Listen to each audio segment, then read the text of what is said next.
In this chapter, we'll look at fall and fell, two verbs that sound related but are often used incorrectly. For example, he fall down the stairs yesterday is wrong because fall is present tense and we need past tense. Also, they fell the building is incorrect unless they caused it to fall.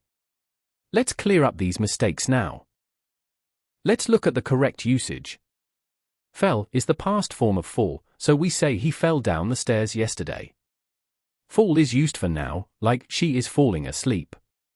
Also, don't say fell the building, use demolished instead unless you're talking about cutting down trees. Fell as a verb also means to cut down a tree. Here's a simple way to remember. Use fall for present, like I fall often. Use fell for past, like I fell yesterday. And if someone cuts down a tree, say they felled it. 3 forms, 3 meanings, easy to remember.